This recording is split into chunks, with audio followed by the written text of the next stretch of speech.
Artinya basit itu adalah farahun ya'taril quluba awil arwah imma bisababi qurbi syuhudil habib aw syuhudi jamalihi aw bikashfil hijabi an awsafi kamalihi wa tajalli dzatihi lahum aw bi ghairi sababin. Adalah keadaan atau kegembiraan yang mendatangi hati atau mendatangi ruh, baik itu dengan sebab, lantaran sebab dia merasa dekat dalam menyaksikan Allah Ta'ala, dalam menyaksikan kekasihnya, atau menyaksikan keindahan kekasihnya, atau lantaran dia dibukakan, disingkapkan hijab, sehingga dia mengetahui sifat-sifat kesempurnaan kekasihnya, dan zat Allah Ta'ala bertajalli kepada mereka, atau tanpa sebab sama sekali. Artinya satu kegembiraan artinya dia atau para ahli ma'rifat ini berada dalam kondisi gembira, senang, entah itu dengan sebab atau tanpa sebab. Kan kalau bagi arifin bagi para ahli ma'rifat itu, kegembiraan mereka adalah ketika bersama dengan Allah Subhanahu wa Ta'ala. Kalau kita orang awam biasanya ini, kegembiraan kita ketika punya duit.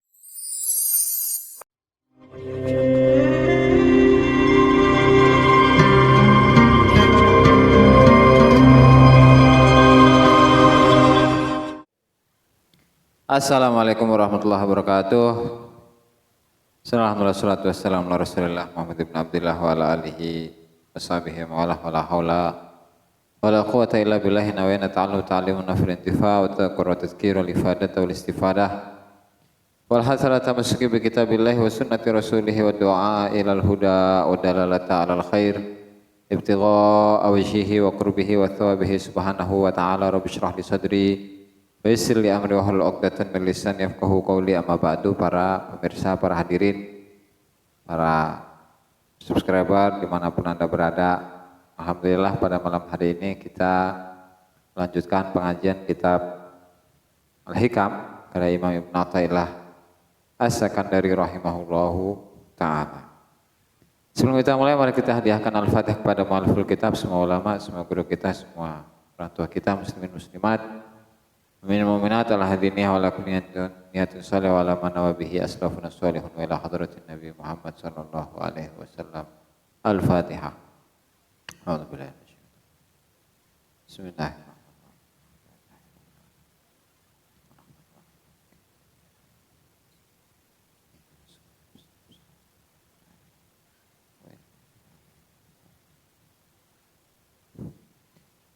Qala al-musannif rahimahullahu ta'ala Syekh Ibn Athaillah As-Sakandari fi kitabih Al-Hikam wa Syekh Ali Ibn Husamuddin Al-Muttaqi Al-Hindi fi kitabih Nahjil Atam fi Tabwibil Hikam babul qabdi wal bast.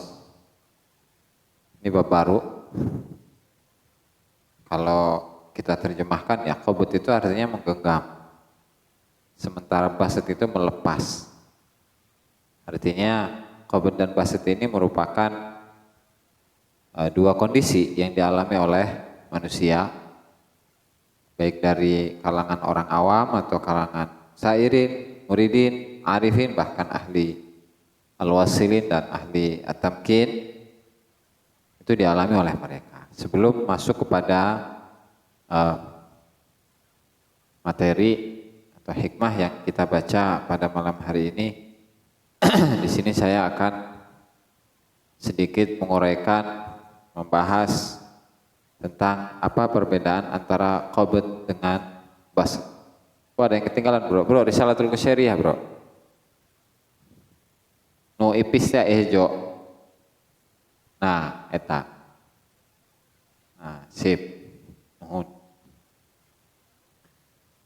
Jadi qabd dan bast ini kalau menurut Al-Imam Abul Qasim Abdul Karim Ibn Hawazin Al-Qusyari rahimahullah, itu merupakan bagian dari makom ya, al-qabd sama bast. 40. Jadi kata beliau Syekh Abul Qasim Al-Qusyari, beliau mengatakan Wa min dzalika al-qabdu wal bastu wa huma halatani ba'da taraqqil abdi an halatil khaufi war raja. Fal qabdu lil 'arif bi manzilatil khauf lil musta'nif wal bast lil 'arif bi manzilatir raja lil musta'nif. Jadi qabd dan bast ini penggenggaman dan pelepasan, ya, atau al-qabdu wal bastu itu merupakan dua kondisi yang dialami oleh seorang yang ahli ma'rifat ketika dia sudah naik dalam atau naik dari kondisi khauf dan roja. Khauf itu artinya kan takut kepada Allah Ta'ala, dan roja itu mengharap kepada Allah Subhanahu wa Ta'ala. Kemudian beliau melanjutkan, wa minal fasli bainal qabdi wal khauf wal basti wal roja anal khauf yakunu min syai'in fil mustaqbal, imma an yakhafa fauta mahbubin aw hujuma mahzurin. Wa kadzalika ar-raja innama yakunu bi ta'mili mahbubin fil mustaqbal aw bi tatallu'i zawali mahdurin wa kifayati makruhin fil musta'naf. Jadi perbedaannya antara khauf dengan roja dan qabd dan basat. Kalau khauf dan roja, khauf itu kan takut, roja itu kan mengharap. Berarti ketika kita takut, artinya di masa depan ada sesuatu yang kita takutkan, baik kemanfaatan yang akan hilang atau kemadaratan yang akan datang. Roja, kalau roja itu mana tadi? Roja itu ada, dia mengharapkan sesuatu yang dia sukai, mengharapkan sesuatu yang disukai di masa depan. Itu roja, namanya juga harapan ya.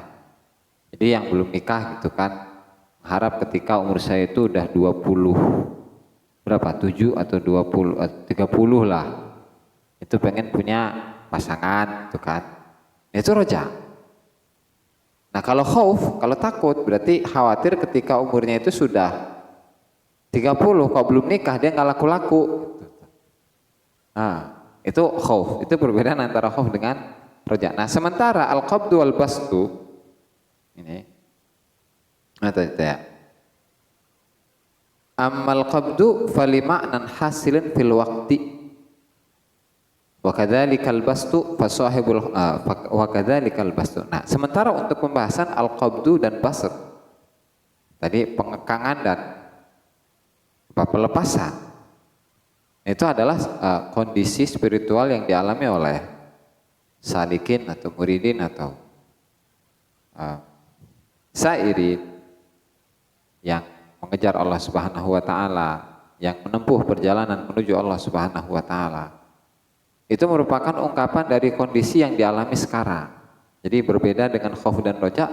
Kalau khauf dan roja itu berkaitannya dengan perkara atau kondisi yang akan datang, baik yang dia khawatirkan atau yang dia harapkan. Itu ya. Nah kita ketika sudah sedikit kita jelaskan ya mengenai al-qabdu wal bastu, nah, mari kita membaca teks dari hikmahnya Imam Ibnu Athaillah As-Sakandari rahimahullahu ta'ala. Ini untuk syarah Syekh Nawawi Al-Bantani itu 193 ya bro ya, atau di urutan hikmah di An-Nahjul Atam itu urutan di 181. Kalau musannif rahimahullahu ta'ala Imam Ibnu Athaillah As-Sakandari, bukan bastuka itu ya, basatoka, salah kasih harokat saya. Basatoka kaila yubqiyaka ma'al qabdi wa qabadaka kaila yatrukaka ma'al basti wa akhrajaka anhuma kaila takuna li syai'in dunahu. Basatoka gawe baset gawe lepas sapa Allah ing sira kaila yubqika supaya ora jumenengaken atau ngekalaken sapa Allah ing sira ma'al qabdi ing dalem sartane qabd, genggaman. Wa qabadaka lan genggam sapa Allah ing sira kaila yatrukaka supaya ora ninggalaken sapa Allah ing sira ma'al basti ing dalem sartane baset lepas. Wa akhrajaka lan ngetokaken sapa Allah ing sira anhuma saking qabd lan baset kaila takuna supaya ora ana sapa sira iku li syai'in kumaring suwiji-wiji dunahu kang saliyane Allah. Jadi arti dari hikmah ini adalah Allah Ta'ala itu membuat seseorang yang ahli ma'rifat itu dalam keadaan basit. Allah Ta'ala membuat basit, membuat terlepas bagi seseorang yang ahli ma'rifat supaya Allah Ta'ala itu tidak selalu menempatkannya dalam keadaan qabd. Wa qabadaka kaila yatruka kama al-basti. Dan Allah Ta'ala itu menggenggam dirimu, para arifin, supaya Allah Ta'ala itu tidak membiarkanmu bersama dengan basit, bersama dengan kelepasan, keterlepasan, yang pada akhirnya wa akhrajaka anhuma, Allah Ta'ala mengeluarkan dirimu dari keduanya, dari al-qabdu wal bastu, kaila takuna li syai'in duna, agar kau itu tidak untuk sesuatu pun, tidak untuk sesuatu apapun selain Allah. Nah, di sini oleh syarihnya Imam Ibnu Ajibah rahimahullahu taala, beliau sedikit lebih detail dalam membahas, dalam mengulas, dalam mengupas antara al-qabd dengan basit. Apa sih basit itu? Kalau basit tadi kan dalam terjemahnya diartikan sebagai lepas, sementara qabd itu menggenggam. Apa sih artinya basit itu? Basit itu adalah farahun ya'taril quluba awil arwah, imma bisababi qurbi syuhudil habib au syuhudi jamalihi au bikashfil hijabi an awsafi kamalihi wa tajalli dzatihi lahum au bi ghairi sababin. Adalah keadaan atau kegembiraan yang mendatangi hati atau mendatangi ruh, baik itu dengan sebab, lantaran sebab dia merasa dekat dalam menyaksikan Allah Ta'ala, dalam menyaksikan kekasihnya, atau menyaksikan keindahan kekasihnya, atau lantaran dia dibukakan, disingkapkan hijab, sehingga dia mengetahui sifat-sifat kesempurnaan kekasihnya, dan zat Allah Ta'ala bertajalli kepada mereka, atau tanpa sebab sama sekali. Artinya satu kegembiraan artinya dia atau para ahli ma'rifat ini berada dalam kondisi gembira, senang, entah itu dengan sebab atau tanpa sebab. Kan kalau bagi arifin bagi para ahli ma'rifat itu, kegembiraan mereka adalah ketika bersama dengan Allah Subhanahu wa Ta'ala. Kalau kita orang awam biasanya ini, kegembiraan kita ketika punya duit, atau ketika punya barang-barang yang baru, itu senang biasanya, bahagia, gembira itu, ya kan? Atau kalau yang punya cewek itu baru jadian gitu dah.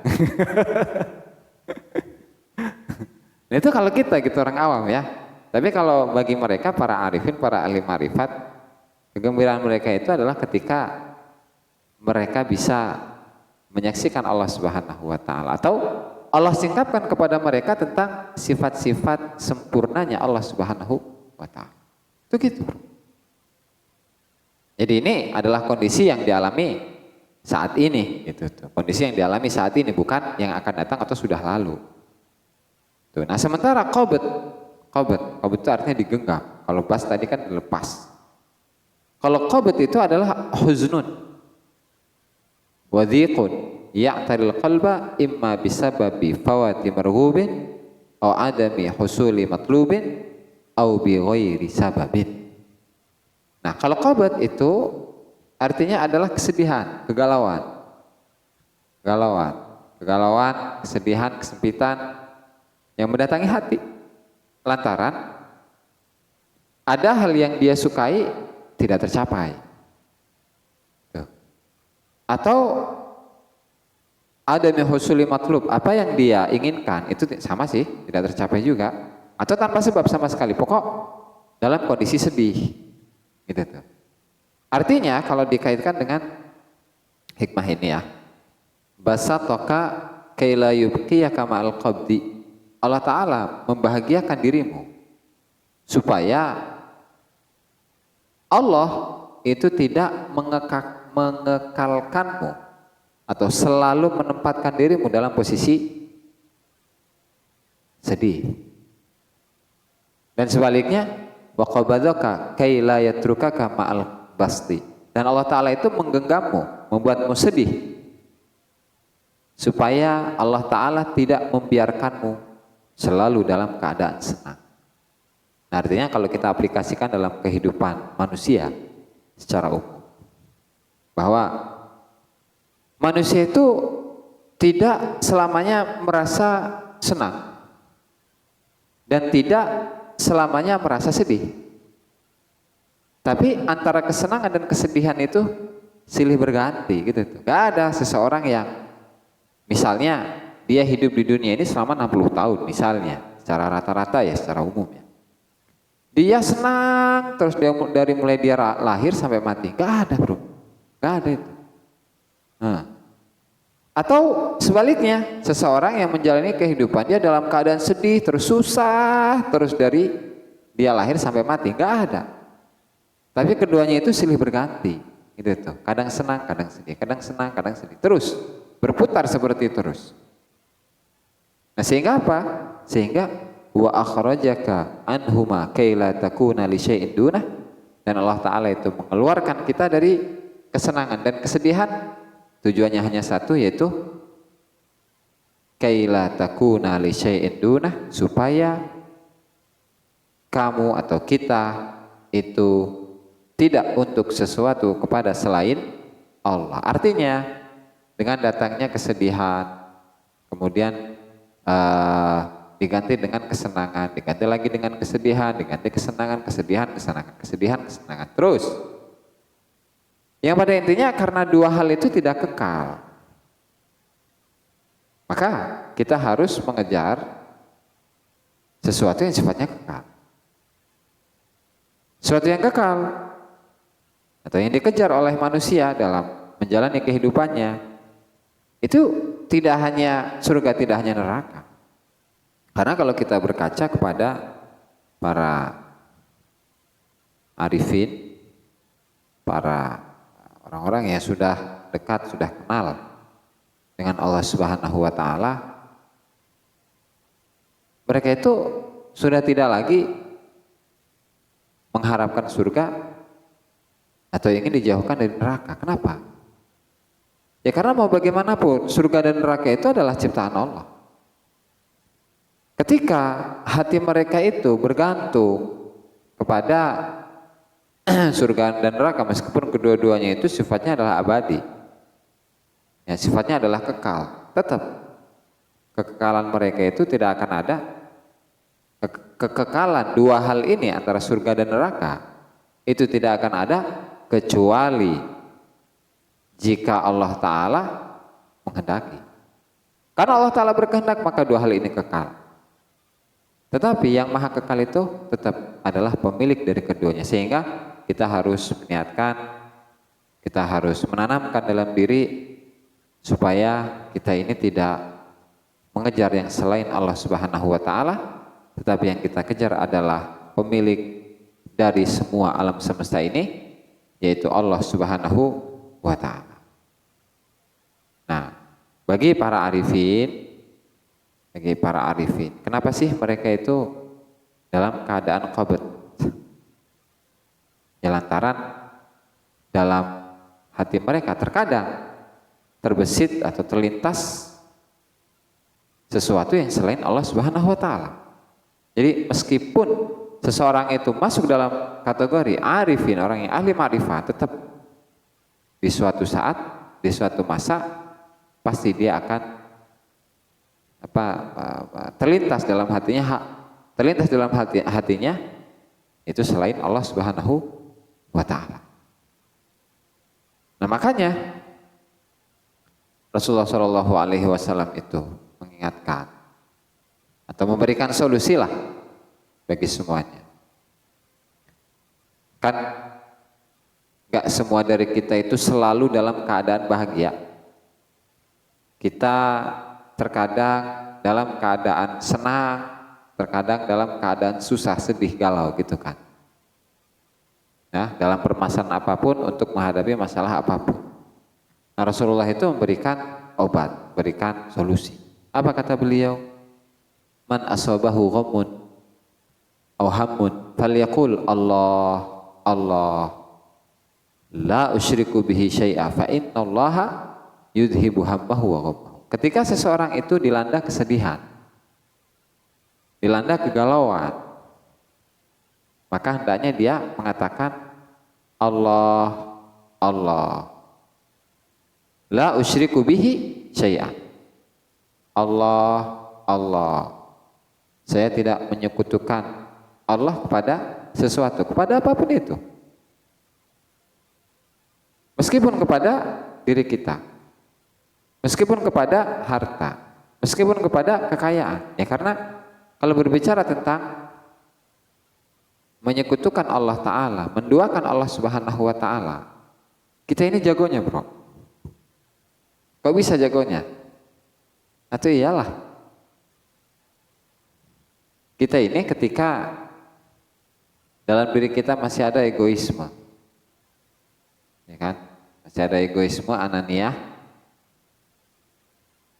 Kita ini sulit untuk menerima kebenaran dari orang lain. Artinya ketika kita disalahkan oleh orang lain, bukannya kita berterima kasih, terima kasih sudah mengingatkan saya, gitu kan? Malah dibalas dengan marah. Kamu apa-apaan sih? Kamu masuk benar aja. Yang benar itu saya, gitu. Ya kan? Nah, ini adalah gambaran dari seseorang yang mempertuhankan dirinya secara tidak sadar. Atau dengan kata lain, dia menyekutukan Allah Subhanahu Wa Ta'ala, gitu kan? Ya, cuman menyekutukan Allah Subhanahu Wa Ta'ala tidak secara, bukan menurut pandangan syariat, tetapi pandangan thariqah dan hakikoh. Karena memang pandangan thariqah dan hakikah itu cukup dalam, cukup mendasar. Itu ya. Kembali pada materi. Man asabahu ghammun aw hammun falyaqul Allah Allah la usyriku bihi syai'a. Fa innallaha yudhibu hammahu wa ghammahu wal haditsu sahihun. Jadi ketika kita itu dalam keadaan galau, ya, maka ketika kita ingin keluar dari kegalauan tersebut, ya sudah menuruti atau melaksanakan apa yang Rasulullah SAW itu perintahkan kepada diri kita. Mengucapkan apa? Allah Allah Allahu Allah la usyriku bihi syai'a. Nah, makanya hal inilah yang mungkin jadi salah satu sandaran, salah satu dalil bagi beberapa thariqah sufiyah bahwa zikir yang mereka lakukan, zikir yang mereka laksanakan itu, yang mereka ajarkan kepada pengikut-pengikutnya atau murid-muridnya itu adalah zikir lafzul jalalah Allah Allah. Ya, meskipun menurut Syekh Abdul Wahab Asy'arani rahimahullahu taala bahwa zikir Allah Allah itu tidak layak bagi seseorang ketika dalam hatinya itu masih ada cinta dunia. Artinya ketika seseorang yang masih ada cinta dunia dalam hatinya, maka zikir yang paling baik menurut ahli ma'rifat itu adalah zikir la ilaha illallah. Itu ya. Itu untuk hikmah yang pertama. Berapa menit, bro? Kada dulu. Udah, lumayan lah. Wal arifuna idza basatu akhwafu minhum idza qabadu wallahu taala a'lam bis-shawab. Demikianlah para hadirin yang dimuliakan Allah Subhanahu wa taala. Oke, sebelum ditutup barangkali ada pertanyaan nih dari netizen.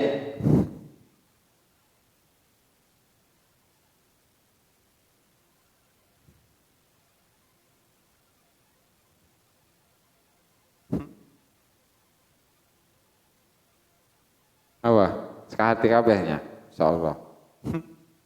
Insyaallah keren. Subscribe, like, dan komen di bawah ini. Nah, jika teman-teman ada unek-unek, ada pertanyaan dan lain sebagainya, silahkan tinggalkan pesan di kolom komentar di di bawah ini. Terima kasih sebelumnya. Assalamualaikum warahmatullahi wabarakatuh.